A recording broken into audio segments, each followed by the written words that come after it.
Hello, everyone, and thank you for that wonderful introduction.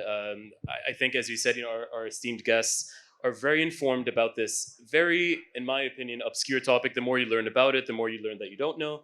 So I'd like to jump right into it. Can you talk about what Web3 is and how and who is using it today? Denis? Sure. I previously come from Facebook where we're launching Project Libra, and our big opportunity there we saw was that if we can make sending money as simple as sending email, then we've really done great for the world. I think another element to think about is a world where if you don't have two or more organizations who don't trust each other, how do we get them to agree on a state of the world? Whether it means financial records, bank details, whether it means identity, anything related to information that you generally want to share, but you do not want any one person to have overall ownership or governorship over it. Web3 enables the facilitation of that. That is what really made us super excited about the opportunity as well. It's almost like democratizing transactions, opening it up so that everyone can check and be part of the process versus having it localized to one particular area. Absolutely. If you think about the amount of wastage you have in financial services, right? I had the privilege of working at JP Morgan, HSBC, and some of the biggest hedge funds in the world. And I know the process of sending a trade all the way to facilitating the finality of a trade. And I know you compress that to math, you've solved a lot of problems. And I think that's what crypto does at a high level. At Facebook and at Miston, our company, we are basically building a platform to basically govern actors, assets, and then the actions that they take on them. But we could do that in an autonomous way. Amazing. And Brad, then I'll extend the same question to you. Can you specify a bit more about which industries are using Web3 and to what capacity? Yeah, I would say that the biggest uses of what people think of as Web3, and it may not be as obscure as much as opaque or complex. I think it involves a lot of different technologies that come together. And I think about the industries that are really leveraging what looks like Web 3.0 today. It's more about gaming, Bitcoin, crypto in general.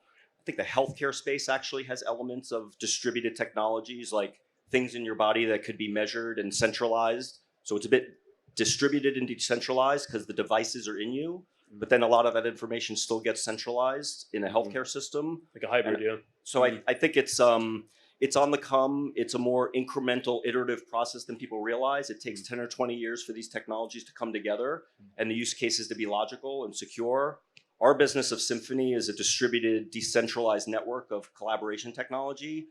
But at the same time, JP Morgan as a user has complete control over their environment. We don't see it. They see everything, and they know what all of their employees are doing. So for them, distributed is not to the employee. It's down to the institution, and then they control what happens for those clients on the platform on their side and how they interface with people on our network. So we're in it, but I don't think we would ever be characterized as Web 3.0.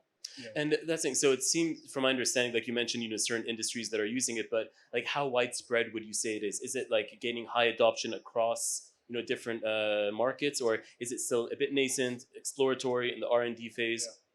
Yeah. I can touch on that. There are three industries we're specifically focused on at Miston. It's gaming, digital commerce, and finance. Gaming, because the idea of owning assets in a way where you could transfer it freely and actually use it for commerce internally it's not a new concept, actually. It's actually very well common. It actually elevates the gaming experience significantly. So we have 60 of the largest gaming companies building in Suite already.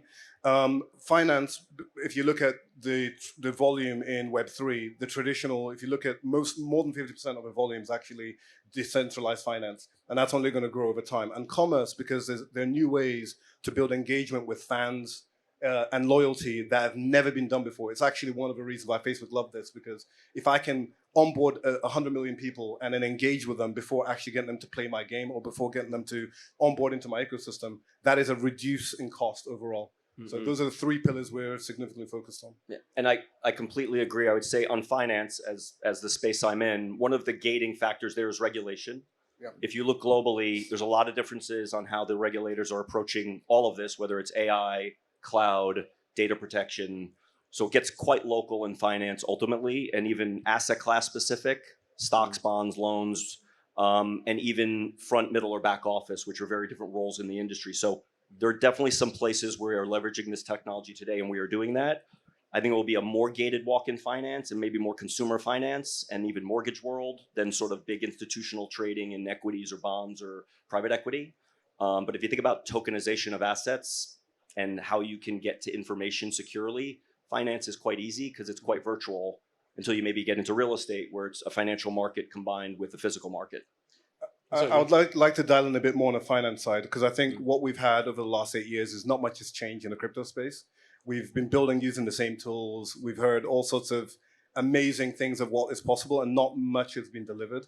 Yeah. One of the biggest gaps that we've seen is there needs to be a language for assets and language for money. What we have today is extremely buggy. We've seen hundreds of millions of dollars hacked as a result of just poor engineering. So our team is full of Facebook, Google, some of the top engineers in the world. We've built a platform. We've basically designed a language for money. It's called Move. Okay, what do you mean by language when you say a language for money or assets? So if you think about a financial ecosystem, you want to control actors, you want to control the actions that they take, and you want to control the assets. So a language for money allows you to describe what an asset does, where the assets can go, who can act on those assets in an autonomous way without a middleman being in place. So we actually have a platform now where you can completely construct an asset natively. Sorry, I'm trying to kill flies in front of my face. You could describe an asset, you could define the actors, and you can have that running in the biosphere effectively. Anyone can act on this asset. Yeah. As long as they have the right credentials. And you can use a public chain to openly show you're complying. It's actually a great tool for compliance teams. If you want to build a really compliant platform, but do that in an open way, you could do that using code. Now, that's an element of code and math being stronger than all the crazy systems we've built in finance over the years. Yeah, I think that addresses it, because like the systems are still being created. Like that's what I was asking about what language means. It means like how does it get from point A to point B? Right. Those things are still being decided at the moment, still being experimented with. And I want to extend, to the because as Brad mentioned, regulation as well. I mean, there are a lot of things that especially in the finance space and crypto space. Last year we had the big topic was FTX's fall and like the drop of crypto. I think it was from like 3 trillion down to 700. Yeah, which is insane, especially when you're an outside person, looking at this. And then also, this week, before we had the CEO of Binance, here is speaking on stage, and now, with the current case, that has been going on this week. What does that do for the reputation of Web3? Does it signal that this is still something that needs more regulation, that needs more oversight? Like, has that shaken up the Web3 space? What has been your view on that? Yeah, I mean, at Miston, we've been fortunate to be able to create a lot of technologies that help solve this problem. We've created an algorithm called proof of solvency and reserves, which most crypto exchanges, are using today. So you can actually mathematically prove the liability and reserves of any exchange using this mathematical model we've built. And that's actually implemented on-chain and other chains today. We think the fact that you can have code to govern movement of assets is actually the most powerful way. The reason why you had the FTXs of the world and the problems back then is because we had no visibility. There was no transparency in what was actually happening. But if you had... Again, I hate honing in the fact that this matters, but the amount of costs we can save, and we can prevent the crashes of the 2000s or the early 90s as a result of having a record that we all have visibility in, and mathematics ultimately solve the issue around trust. Yeah, and if I could add, I would say one thing. I think the things that crash markets are fear and greed. I think there's the boom bust, and the 75% crash of crypto is interesting, but the Nasdaq crashed 90% in my lifetime. I was actually pretty old. Amen. In 87, I went to state school because of 87. And the Japanese market, because of real estate, crashed, and they didn't get back, I think, for 40 years. So these things go through boom bust. They're actually healthy. A lot of lives are destroyed, and value is coming and going, so that's horrible. But at the end of the day, it's somewhat natural in the cycle. But one thing, the language point is great, because I'll say one word, COBOL. That's a language in computing that I don't think people know much about. If you want to hire a COBOL programmer, they will look like something out of Lord of the Rings, Greybeard. So there's 5,000 mainframes in this financial services industry. A lot of banking still actually runs on mainframe. Correct. Those are COBOL.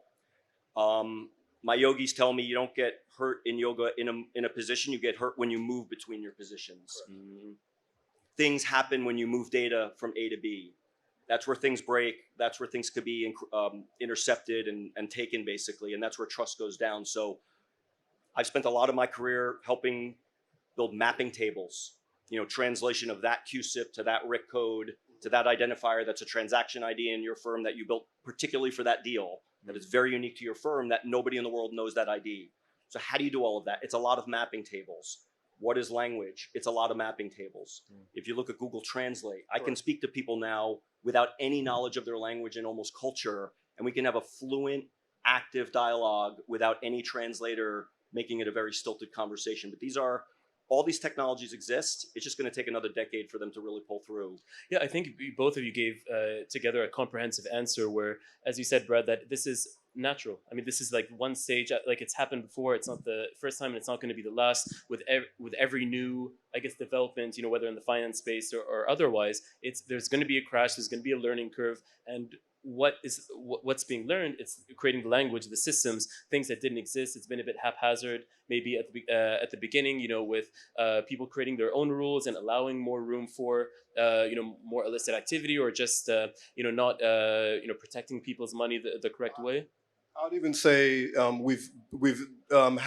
we now have the benefit of the big boys getting involved, right? Like I think the kids have had the fun, but now I think if you look at the talent that's leaving the Metas, the FANG companies in the world to go into Web3, I'm super excited about that, because now you have distributed systems world leaders, crypto world leaders, PhDs in economics, you name it, are all coming into Web3 to help solve the problem. If you look at our team, for example, we have the top cryptographer in the world in Costas. We have some of the brilliant minds who actually built the stuff that uses your iPhone, the compiler, the LLVM compiler in your iPhone, who work at our company. The inventors of that technology work at our company. So we're bringing some of the best minds finally to build infrastructure. And now our platform that we built can take the throughput of Facebook, of MasterCard, Visa, Swift, all at the same time and not fall apart. We've actually had the most amount of transactions in a single day of any chain without any issues. And that's because the right science behind building platforms and distributed systems is now here. It wasn't here 2 years ago. It wasn't here 5 years ago. And I think it's only going to improve the security and trust in the area over time. And if I could just bring one Please, slide, the IoT. Right, and if you think about UAE specifically, clearly it's made a big bet on a financial center, and we're all here because of that.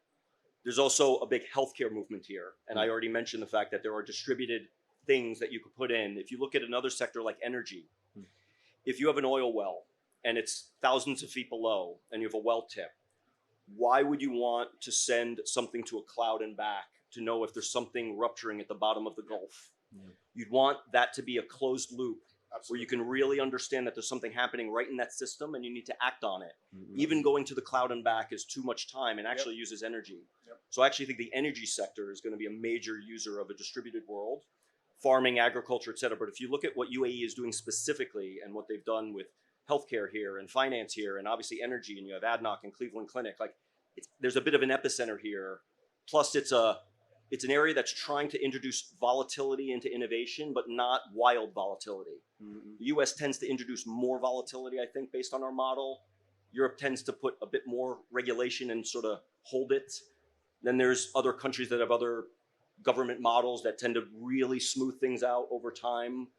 UAE seems to be trying to find that balance of innovation, risk-taking, but some sawtooth in the innovation, but not these wild boom bust swings. And I love that, yeah, because it's rare that you hear that type of characterization, and I'm curious to see like what the UAE is going to be, how it's going to define itself in terms of its approach, because I've done a lot of reporting on this in terms of taking healthy risk, working with players in the field, to like with sandboxes, here at ADGM to find solutions. So yeah, it's more like working with versus creating regulation from a distance, or going really harshly on, as you said, like in Europe, or taking more risk, as you said, like with Sandbox, POC, pilot, live. That's I know. MVD, MVP, GA. Yeah. And you, because I like what you said, Denis, about that this is the next level when you're bringing the big players and bringing in key people into the mix to make it sounds like to make it more like scaling up, right? When you were talking about like a startup in a sense, like this is just starting up, this is taking it to the next level. But what I'm curious about is, and what I've also discovered from speaking to people, is that the skill sets don't necessarily exist yet. So people are adapting skills from other tech sectors or even traditional finance into this Web3 space, or gaming as well, since that's where a lot of this is coming from. But are the skills currently there to be able to do this properly, or is that still part of the learning curve in the system? So the reality of it is, look, the people building this stuff early on weren't as skilled as the people who are getting the big bucks from the biggest companies in the world, right? That's just the issue. But now the intrigue is there. And we're certainly seeing a big concentration of talent jumping out of these big companies into Web3. To talk a bit more on the regulatory side of what you mentioned, for example, if you think about what is absolutely going well here in Abu Dhabi, on the first day of Hub 71 opening up, we were here. We've actually brought 3 startups into this ecosystem because we have a platform that you build assets on. We plan to build a plethora of brand new startups into this space, because what you can do for the first time ever is you can now create an asset, build rules about that asset, and wherever that asset goes, the rules will be maintained, irrespective of who operates on that. That is the first time that's possible. And for us, we think, with the fluidity and regulation that's happening here, and the openness to actually make things happen, we are fully invested here, and I think we're only going to keep increasing the amount of footprint we bring down to this area. But from a talent perspective, I do think the talent exists. We're seeing them coming now. I think the allure of Web3 seemed very concerning and confusing at the beginning, because if we build all this wonderful tech and all we do is sell an image or a JPEG, I mean, look, there are better applications for the world out there. And I think now the promise of solving global scale problems are there, and I think we're seeing the talent actually jump in. And Brad, and because on this spirit of scaling, you mentioned as well, like the resources around Web3. So when we're talking about cooling systems, or we're talking about electricity, is that going in tandem with the growth of Web3 and with this push for mainstreaming, for scaling up, bringing the big players? Do you know if that is accompanying it at the same rate? Well, my personal view is we have to be a lot more thoughtful about experimentation that uses huge amount of compute, and there's a lot of that going on.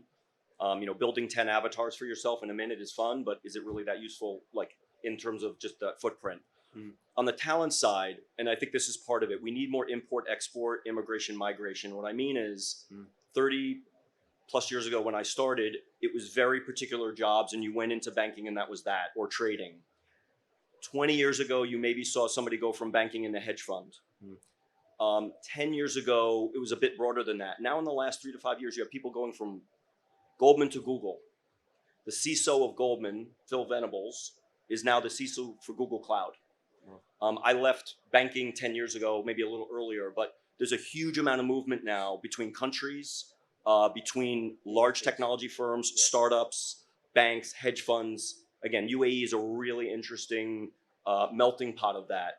And I've seen I love the fact that we now have large technology companies in our space. 10 years ago, Microsoft, Google, Amazon, they did not know or care about us. Now they're here. And I think that's a really good thing, because we need a lot of skill sets and a lot of views to build this stuff quickly, but securely and with purpose. And we have 2 minutes left. I just wanted to ask you the impossible and predict the future. Can you see, because last time this year, we were talking about crypto, and it was the how much regulation should be involved, how much should get with FTX's fall at the time.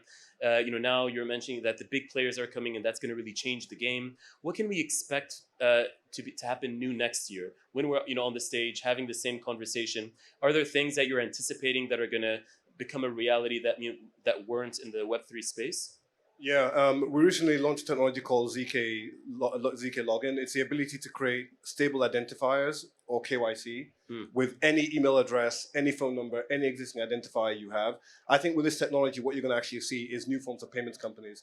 You now have a way for anybody in the world to send money as easy as email.